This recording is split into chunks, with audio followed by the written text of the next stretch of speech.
네, 안녕하세요. 빅데이터 처리와 분석을 통한 비즈니스 인사이트 과정을 맡은 장형석이라고 합니다. 네, 이번 과정에서는 빅데이터에 대한 전반적인 내용을 다루고 또한 실제 빅데이터를 우리가 처리하고 분석하는 그런 다양한 분석 기법들, 그 다음에 또한 굉장히 중요한 시각화라든지 하는 내용에 대한 내용들을 다루고요. 그 다음에 빅데이터를 여러분들이 어떻게 활용해야 될지 하는 부분까지 전반적인 내용에 대해서 모두 다루는 과정입니다. 네, 저는 예전에 이제 기상예보관으로 실제 실무를 시작했었고, 그 다음에 IT 회사를 직접적으로 운영하다가 지금 현재는 국민대학에서 대학교 교수로 재직을 하고 있습니다. 네, 그러면 첫 시간 시작하도록 하겠습니다.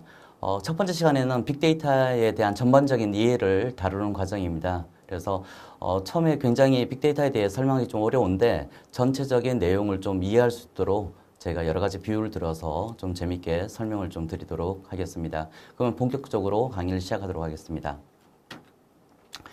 네. 원래 빅데이터라는 용어는 원래 마케팅 용어입니다. 그래서 어느 날 사람들이 빅데이터란 말을 쓰기 시작했던 거고, 그에 대해서 뭐 학문적인 어떤 그런 기반이 있는 상태에서 나온 말은 아니고요.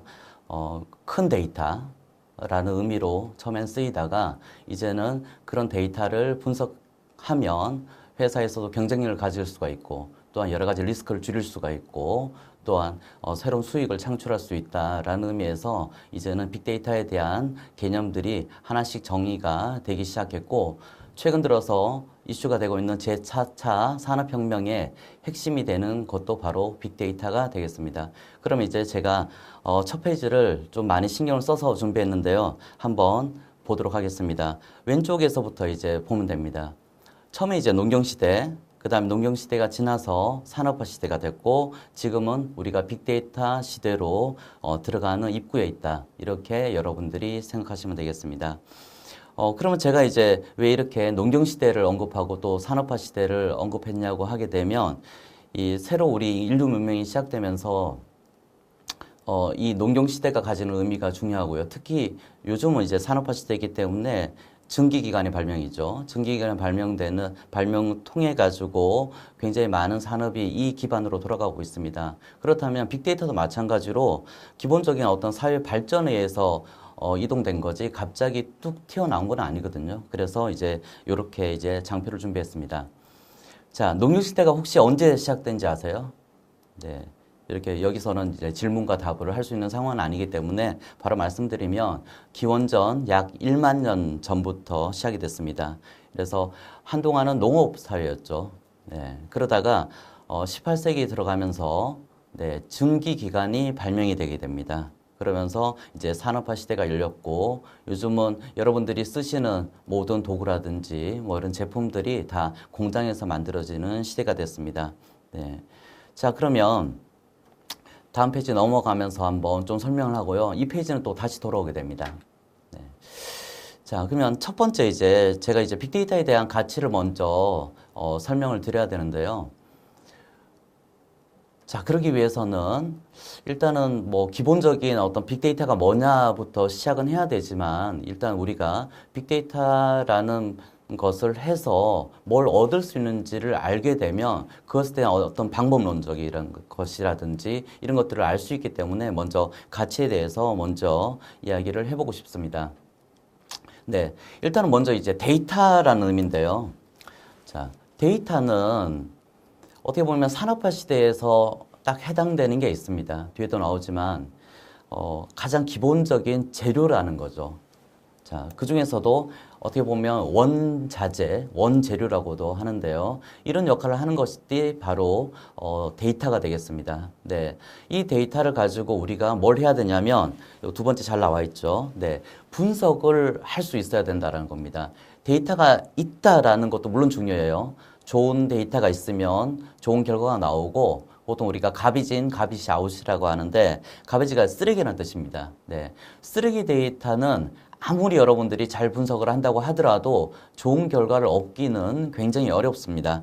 자, 그래서 여기 보면 조직이 있는데 조직은 뭐 일반적인 기업일 수도 있고 특히 이제 공공기관이라든지 이런 정부의 역할도 굉장히 많이 중요합니다. 그래서 이런 기업이나 공공기관이 데이터를 잘 분석하게 되게 되면 특히 경쟁력을 갖출 수 있고 굉장히 높은 성과를 창출할 수 있게 되는 것입니다. 네. 자, 그 다음에 이제 PwC에서 이야기하고 있는 내용도 좀 중요한데요. 자, 그러면 과거에 우리가 데이터가 없었던 건 아니죠, 절대적으로. 그렇지만 데이터가 있다고 하더라도 어떤 분석 기법이라든지 그 다음에 여러 가지 인프라가 있지 않을 경우에는 이렇게 실제 이제 다루지 못하고 분석을 아예 시도조차 못했다라는 겁니다. 그런데 지금 이제 정보화 시대가 어느 정도 성숙이 되고 나니까 이제 데이터가 체계적으로 축적이 되고 그것을 우리가 이제 활용할 수 있게끔 그런 단계로 우리가 넘어갈 수 있는 상황이다. 이렇게 보시면 되겠습니다. 다음 페이지로 넘어가도록 하겠습니다. 네.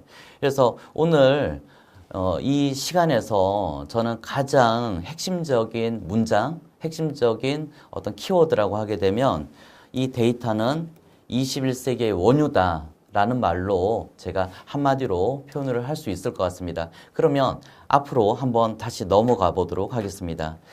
제가 이 산업화 시대에 대해서 이야기를 했었는데요. 이 산업화 시대는 가장 중요한 게 증기기관입니다.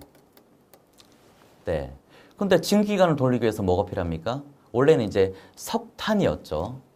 네. 근데 석탄으로 우리가 만들 수 있는 전기기관을 활용하는 것을 보게 되면 전기기관차라든지 전기선박 이 두 가지 정도가 대표적인 것이고 우리가 일반적으로 생각하는 산업혁명 하면서 제조혁명 이런 측면에서는 이 석탄만으로는 굉장히 많이 불편한 면이 있습니다. 네. 그래서 그 당시에 이제 찾았던 게 뭐냐면 바로 원유라는 것입니다. 자, 원유가 있으면 굉장히 편리한데요. 우리가 석탄을 가지고 전기를 돌리기 위해서는 사람이 또 일일이 이렇게 퍼서 이렇게 직접 계속 넣어줘야 됩니다. 그러면 출력을 조정하기가 굉장히 어려운 거죠. 자, 근데 우리가 지금 내연기관 같은 이런 이제 전기관에서 한 단계 발전된 모듈을 사용하게 되면 자, 우리 자동차가 대표적인 예입니다. 네. 우리가 밸브를 세게 밟으면 그만큼 이제 석유가 많이 이제 되고 속도가 빨라지는 거죠. 네. 그 다음에 줄이면 가장 기본적인 속도만 나오게 되듯이 이 원유를 어떻게 보면 우리가 찾은 것들이 굉장히 중요한 역할이다라고 생각할 수가 있습니다. 자, 그리고 제가 이제 농경시대에 대해서 다시 또 이제 돌아가야 되는데요. 우리 농경시대에 해당되는 이 말이 뭐냐면 이 플랜츠라는 겁니다. 플랜츠. 네. 그런데 이게 플랜츠란 말이 농경, 우리 경작지 이런 뜻으로 쓰이는데요. 산업화 시대에도 바로 이 플랜츠라는 명칭이 사용되고 있습니다. 네. 우리가 플랜츠 산업이라고 합니다. 자, 플랜츠 산업은 뭐냐면요. 원유를 우리가 시추를 해야 됩니다. 네. 자, 원유를 시추하고요. 그 다음 실제 이제 내연기관에서 사용하기 위해서는 얘를 정제를 해가지고 우리가 알고 있는 그 석유로 만들어야 돼요. 네. 그리고 또한 발전이라는 요소가 있죠. 네. 발전소를 만들어서 이제 각 집마다 전기가 가고 또 공장마다 전기가 가서 이 산업이 돌아가게 되는 겁니다. 자, 이 에너지 분야에서도 중요한 부분이고요. 그 다음에 더 발전되면 우리 석유 제품도 있지만 또 이 석유화학이라는 분야로까지 발전이 되게 됩니다. 네. 우리 석유화학은 뭐 가장 기본적으로 우리 지금 플라스틱이라든지 그다음 모든 거의 제품에 우리 철강 외에는 거의 기본적인 다 이제 제품이다라고 보시면 되겠습니다. 자, 그렇게 해서 제가 이제 데이터는 21세기의 원유다라고 했듯이 우리가 산업혁명을 지나고 난 산업혁명, 산업화 시대에서 가장 중요한 것이 어떻게 보면 원재료 해당되는 것이 바로 원유이듯이 우리 빅데이터 시대에서는 이 데이터가 가장 중요하다라는 것입니다. 우리 아마존의 대표죠. 베조스 대표가 이제 이야기한 말이 있습니다. 우리 아마존은 절대 데이터를 버리지 않는다라는 겁니다. 네. 당장은 이 데이터가 뭔가 활용되지 못한다고 하더라도 언젠가 이 데이터를 가지고 우리가 분석할 수 있는 능력이 있거나 활용할 수 있는 그 시대가 오게 되면 이 데이터를 활용해서 엄청난 가치를 창출할 수 있기 때문에 데이터는 버려야지 않아야 된다. 이런 것들이죠. 네. 그렇게 우리가 이야기를 할 수가 있습니다. 네. 자, 그리고 우리 이제 맥킨지에서 이야기한 내용들이 있습니다. 여기 보면 물론 중간에 있는 이 빅데이터가 중요하지만 이 빅데이터를 하기 위해서도 빅데이터만이 이제 모든 것은 아니고요. 네, 우리 클라우드라든지 스마트라든지 이런 부분들이 또 같이 융합이 돼야지 진정한 빅데이터가 이제 성숙하게 됩니다. 네, 그런 내용에 대해서도 이번 시간에 계속 이야기를 해드리도록 하겠습니다. 자, 그러면 제가 여러분들한테 이제 빅데이터가 얼만큼 중요한지 이해를 돕기 위해서 질문을 하나 던지도록 하겠습니다. 자, 우리나라의 5대 수출 품목 혹시 뭔지 아십니까? 자, 반도체, 조선 자동차. 이거는 누구나 알고 있는 겁니다. 그런데 자, 바로 답을 알려드리도록 하겠습니다. 자, 우리가 이제 정제라는 거를 제가 아까 프렌드 산업 통해서 이야기했었는데요. 자, 이렇게 원유를 정제하게 되면 바로 직접적으로 나오는 것이 바로 석유 제품이 되겠습니다. 네, 이게 우리가 10년 들어서 예전에는 이제 뒤에 이제 6등, 7등, 8등 이렇게 했다 그러면 이 석유 제품하고 석유 화학이 우리나라 5대 수출 품목 안에 들어갈 정도로 갑자기 성장하게 됩니다. 자, 그렇다면 우리가 이제 수출을 이야기했지만 반대로 이제 수입을 한번 이야기해 볼까요? 네. 자, 그렇다면 우리 원유는 1대 수입 품목이 되겠습니다. 제가 알기로는 약 한 수입 금액의 한 13% 정도 이렇게 차지할 정도로 굉장히 많은 양의 우리가 원유를 수입을 하고 있습니다. 자, 그렇다면 우리가 수입한 걸 원유를 가지고 우리 이제 휘발유도 만들 수가 있고 경유도 만들 수가 있고 또 여러 가지 석유화학 제품을 이용해서 우리나라의 여러 가지 산업에서 기반이 되는 그런 재료로서 우리가 사용하고 있는데요. 우리가 수입하는 양의 일부분만 실제 국내에서 소비가 되고 상당한 부분은 실제 이제 수출을 하고 있는 겁니다. 네. 특히 이제 석유 제품 같은 경우에는요, 직접적으로 우리나라가 해외에 수출하는 것보다 싱가포르를 통해서 이제 수출하는 내용들이 상당히 많습니다. 자, 그러면 싱가포르 같은 나라는 굉장히 쉽게 돈을 버는 편이죠. 왜냐하면 원유를 가지고 한국까지 수송을 하고 우리나라에서 공장에서 정제를 해가지고 석유 제품을 딱 만들었어요.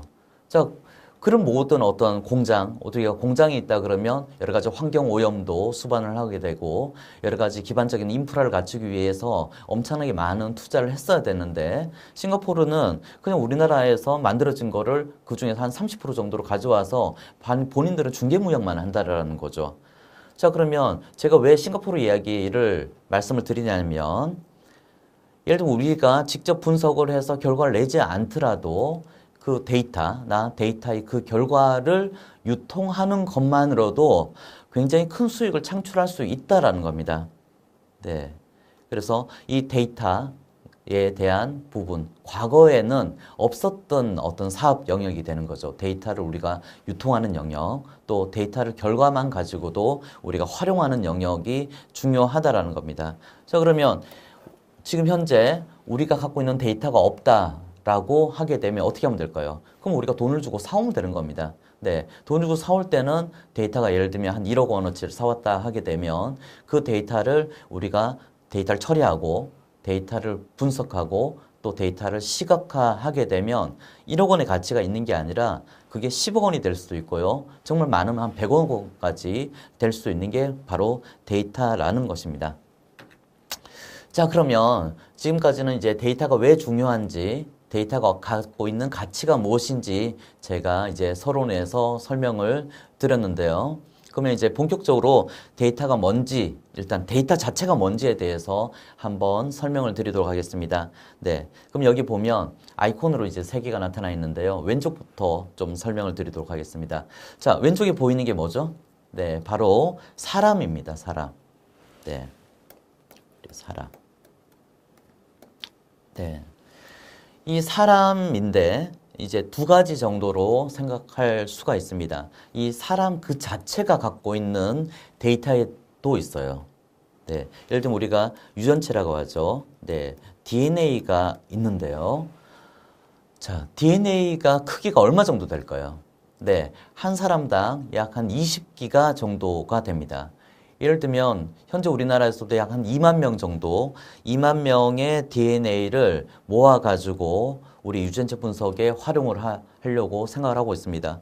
DNA를 갖고 할 수 있는 거는 여러 가지 암이라든지 우리가 갖고 있는 질병들을 미리 사전에 예측을 할 수가 있는 거죠. 네. 특정한 유전체를 갖고 있는 분들이 예를 들면 폐암에 걸릴 확률이라든지 아니면 갑상선 암에 걸릴 확률이라든지 이런 것들이 높다라는 거는 과거 연구로 거의 증명이 된 사례입니다.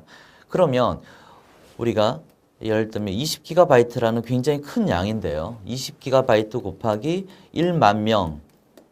자, 이렇게 되면 굉장히 큰 사이즈가 됩니다. 그래서 사람이 갖고 있는 데이터 그 자체가 사실 굉장히 큰 데이터고 그 다음에 굉장히 중요한 역할을 한다. 이렇게 여러분들이 생각하시면 되겠습니다. 자, 그리고 나서 이제 여러분들이 보셔야 되는 것들이 있는데요. 자, 우리가 이제 사람 자체도 데이터지만 우리가 데이터를 입력하는 거는 뭡니까? 우리가 데이터를 입력하는 건 바로 키보드예요. 이 전산 시스템에다가 여러분들이 키보드로 하나하나 입력을 하게 됩니다. 네. 최근 들어서는 이제 여러분들이 스마트폰을 가지고 있는데 스마트폰으로 여러 가지 여러분들이 대화를 하거나 여러 가지 문장을 작성을 하거나 그 다음에 또 사진을 찍게 되잖아요. 우리가 활동하고 있는 사진, 우리의 추억을 기록하기 위한 사진을 찍고 또 동영상을 찍게 됩니다. 그런 것들이 굉장히 많은 데이터를 여러분들이 발생을 시킬 것이고요. 네, 그런 것들은 이제 키보드, 또 마우스 등등의 어떤 인터페이스를 통해서 여러분들이 데이터를 생성하게 됩니다. 또 보통 이제 저도 이제 과거에 했던 일 중에 하나가 바로 ERP 같은 전산 시스템을 구축하는 거였습니다. 네, 우리가 하고 있는 회계 업무, 인사 업무, 그 다음에 구매, 재고, 원가 이런 모든 관련된 업무들을 여러분들이 이제 지금 이제 2000년 초반에는 거의 대부분의 회사가 전산화를 거쳐가지고 웬만한 시스템은 다 갖추고 있을 건데요. 우리가 하는 업무에 대한 모든 내용들도 여러분들이 직접 입력을 하고 있습니다. 네, 그건 다 사람에 대한 내용이라는 거죠. 그래서 일단 가장 중요한 거는 일단 바로 사람이다라고 여러분들이 보시면 되겠습니다. 네, 자, 그 다음에 보셔야 되는 게 바로 기계가 되겠습니다. 네. 사실은 기계보다는 우리가 ICT, 네, ICT가 I가 인포메이션, C가 커뮤니케이션, T가 이제 기술 이렇게 되는데요. 정보통신 기술과 관련돼 가지고 컴퓨터 기술이 발전이 되게 됩니다. 그래서 이 기계들이 과거에는 그냥 어떤 물리적인 기계 장치였다고 하게 되면 지금은 그 기계에 센서가 부착이 되고 그 다음에 그 기계 안에 뭐가 들어가냐면 일종의 컴퓨터가 다 들어가 있는 거죠.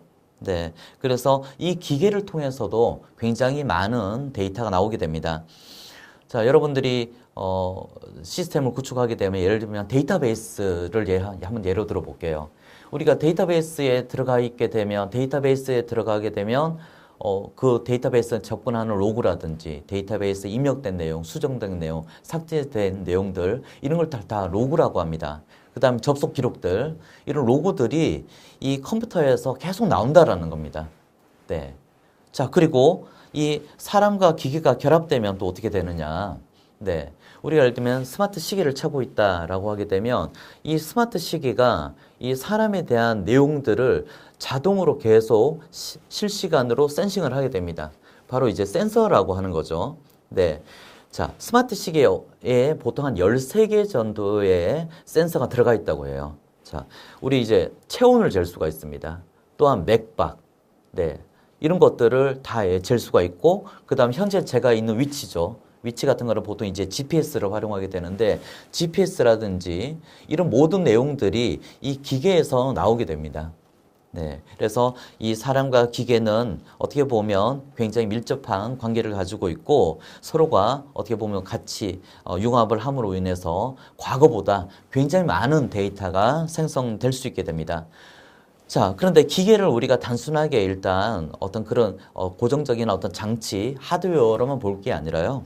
이 기계가 어떻게 보면 이 사람을 담게 됩니다. 네. 그리고 우리가 하는 일을 기계에 대신 맡기게 되는 거죠. 네. 우리 공장에 있는 기계들, 네.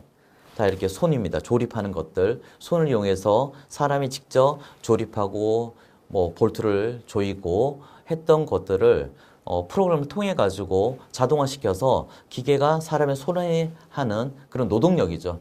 노동력을 이제 대신할 수가 있고, 앞으로는 이런 육체적인 노동뿐만 아니라 우리 지적인 노동까지 컴퓨터가 대신하는, 어떻게 보면 사람을 모방한 기계가 되는 거죠. 네, 그래서 이런 사람과 기계, 이 두 가지가 어떻게 보면 데이터의 핵심적인 요소다라고 여러분들이 보실 수가 있겠습니다. 자, 그런데 여기 보면 하나 더 있지 않습니까? 네, 제가 이렇게 동그랗게 해가지고 우리 지구 모형을 하나 넣어놨는데요. 자, 이건 뭐냐면 사실 이 그대로 지구입니다. 지구. 네, 지구라는 거는 우리 사람과 그 다음에 컴퓨터와 같은 기계들이 같이 살고 있는 곳이죠. 네, 그래서 다른 말로 하게 되면 이 환경이라고 여러분들이 생각하시면 되겠습니다. 네, 그러면 환경 왜 중요한지 한번 제가 설명을 드려보도록 하겠습니다. 제조 쪽에서는 이 데이터에 대한 시스템들이 굉장히 체계적으로 갖춰져 있기 때문에 보통 이제 4개의 M이다 해서 4M이라는 말로 데이터에 대해서 딱 모델을 딱 정의를 해놨습니다. 자, 그러면 하나씩 볼까요? 자, 첫 번째 M은 바로 사람, man입니다. man. 자, 그러면 여기가 1번 사람이 되는 거고요. 자, 두 번째 M은 머신입니다. 바로 여기 두 번째 설명한 기계가 되는 거죠. 네, 세 번째는 앞에서 계속 제가 설명했던 이 데이터, 원재료가 되는 머티리얼, 재료가 되겠습니다. 네, 네 번째는 메소드라고 해서 어떤 처음에 이 재료를 가지고 어떤 공정을 돌리고 어떤 공정을 돌리고 어떤 공정을 돌리고 하는 프로세스를 의미를 하는 거죠. 그렇게 해서 4M이다라고 설명을 하는데요. 자, 여기에서 빠진 것들이 있습니다. 제가 우리 이제 스마트 팩토리 해가지고 예를 들면 공장에서 빅데이터를 가지고 하려고 하는 것들은 보통 공장의 수율 같은 것들을 높이기 위한 특히 이제 어떤 부분에서 장애가 생기는지 이런 요소들을 찾는 건데요. 보면 가장 큰 영향을 미치는 것 중에 하나가 바로 사람입니다, 사람. 네, 작업자의 어떤 컨디션이라든지 이런 거에 따라서 오류가 많이 나는 작업자도 있고 그렇지 않은 사람도 있습니다. 네, 그런데 보면 자, 이 환경적인 요소가 크게 한 두 가지가 있는데 첫 번째가 바로 날씨가 되겠습니다. 네. 오늘은 그래도 날씨가 좀 괜찮은 편입니다. 제주도에서는 비가 오고 있다고 하네요. 자, 그러면 저도 아침에 딱 일어났을 때 왠지 출근 시간도 좀 늦고 컨디션도 별로 좋지가 않다라고 생각하면 되고요. 지금 가을인데 가을 날씨가 굉장히 좋을 때 여러분들 어떻습니까? 굉장히 기분도 좋고 그날따라 활동적이고 또 여러 가지 어떤 지적인 우리 활동을 할 때 있어서도 머리도 굉장히 잘 돌아가고 이렇게 영향을 받게 됩니다. 자, 그러면 특히 날씨 같은 경우에는 사만사온으로 우리가 보통 많이 이제 설명을 하기도 하는데요. 일주일 간격으로 날씨가 좀 바뀌는 경우가 있습니다. 여러분들이 이제 뭐 징크스 같은 건데 토요일 날 한번 비가 왔다. 봄철에는 만약에 나들이 많이 가시잖아요. 나들이 많이 가게 되는데 토요일 날 한번 비가 오게 되면 그 다음 주도 토요일 날 비가 오고 또 계속 비가 오게 됩니다. 자, 그런데 우리가 공장이나 우리 기업체에서 근무를 하게 되시는 분들도 일정 간격으로 이제 스케줄 근무를 하게 되는데 예를 들면 그 주기가 일주일이다라고 하게 되면 하필이면 비가 오는 날, 컨디션이 안 좋은 날이죠. 컨디션이 안 좋은 날 근무하는 사람들은 자기가 아무리 숙련되고 잘 한다고 하더라도 날씨 때문에 자기가 했던 것들에 대해서 평가를 낮게 받을 수밖에 없습니다. 그래서 이 포엠만으로는 완벽하지 않고 지금 여기 있는 환경적인 데이터들을 우리가 반드시 고려해야 된다. 이렇게 여러분들이 생각하시면 되겠습니다. 자, 그래서 분석을 할 때도 마찬가지로 우리가 변수라고 하는데요. 어떤 결과에 영향을 미치는 변수들, 우리가 이걸 독립 변수라고 하기도 하고 설명 변수라고 하기도 하는데 이 변수가 하나라도 누락된 것이 있으면 정확한 결과를 얻을 수가 없게 되는 것입니다. 네. 그래서 이 모든 데이터들을 여러분들이 다 수집을 하거나 없으면 사와야 됩니다. 사와서 모든 데이터를 다 갖다 놓고 분석을 해야지만 원하는 결과를 얻을 수가 있습니다. 제가 그러니까 환경에 대해서 중요하다고 생각하면서 말씀드리면서 하나만 이야기했었는데요. 이 날씨가 있고요. 그 다음에 중요한 거는 우리 지도라고 하는 지리 정보가 그 다음으로 중요합니다. 그래서 이 두 가지 요소를 반드시 우리가 알고 있는 사람, 그 다음 기계에다가 플러스해서 사용을 하시면 되겠습니다. 자, 그렇게 우리가 데이터가 준비가 되면 이 자체를 가지고 우리가 또 빅데이터다라고 설명을 할 수가 있습니다. 네. 그래서 여러분들이 이 데이터의 3대 요소입니다. 데이터의 3대 요소가 모두 갖춰져야지 빅데이터다라고 이해하셨으면 좋겠습니다. 자, 그러면 자, 지금까지 제가 빅데이터에 대한 정의를 내리기 위해서 빅데이터가 왜 중요하고 데이터의 3대 요소가 뭔지를 설명을 드렸는데요. 마지막으로 빅데이터를 한번 정의하도록 하겠습니다. 네.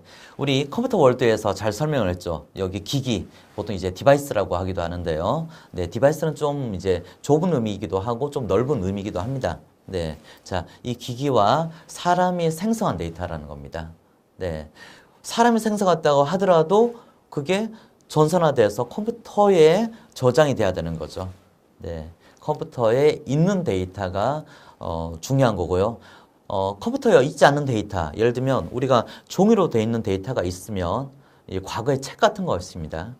책이 계속 출간이 됐는데 지금 물론 이북이 많이 나오기 때문에 처음 출간할 때부터 디지털 매체로 해서 등장하지만 과거에 예를 들면 수백 년 전, 수천 년 전에 쓰인 책들 같은 경우에는 우리가 그것을 사진을 찍고 네, 이미지화 시킨 다음에 그 데이터를 갖고 텍스트를 추출해 내거나 이런 하는 작업들을 거치게 되면 컴퓨터 시스템에 저장이 되게 됩니다. 여러분들이 논문이나 책 검색 같은 거 지금 어디서든 다 할 수가 있잖아요. 그렇게 이 컴퓨터 시스템으로 다 저장을 해야 된다라는 것입니다. 이런 모든 데이터가 바로 데이터다라는 것들이 이제 컴퓨터 월드에서 이 얘기하는 거고요. 그 다음에 자, 우리가 현재 갖고 있는 데이터가 충분하냐 했을 때는 빠진 것들이 굉장히 많습니다. 네, 보통 우리가 이 데이터를 저장하는 일반적인 시스템을 데이터베이스라고 하는데요. 이 데이터베이스도 지금 굉장히 많이 발전돼서 많이 굉장히 큰 기능을 하고 수 테라바이트까지 데이터를 저장할 수도 있지만 네, 그거는 이제 어떤 체계적인 입력할 수 있는 그런 도구들이 필요한 거죠. 자, 그런데 우리가 획득하고 저장하고 관리할 수 없는 그런 규모의 데이터들이 있습니다. 네, 그래서 제가 이 데이터베이스로만은 충분하지 않기 때문에 이 데이터베이스로는 처리할 수 없는 규모의 데이터를 처리하기 위한 대안도 이 다음 시간에는 간단하게 설명을 드립니다. 네, 자, 그리고 또 야후 같은 경우에는 야후는 보통 이제 우리가 검색 회사잖아요. 네, 일반적인 우리 회사에서 전산 시스템을 구축하는 회사가 아니라 여러 군데 있는 비정형 데이터들, 뭐 소셜 데이터들 이렇게 수집하는 수집하는 곳이기 때문에 이 비구조적인 데이터들도 빅데이터다라고 해서 정의를 합니다. 네, 저는 이제 요 IDC에서 이야기한 게 좋은데요. 네, 자, 빅데이터냐 아니냐를 판단할 수 있는 기준은 없다라는 거죠. 네, 자, 그러면 우리가 이제 빅도 있을 수가 있고 뭐 대형되는 반대말을 한번 생각해 볼까요? 스몰도 있을 수가 있습니다. 자, 그러면 어느 정도 커야지 빅이냐, 어느 정도 그러면 그보다 크지 않는 것들은 스몰이냐라는 것은 사실은 이제 빅데이터에 대한 정확한 이야기가 아니라는 것입니다.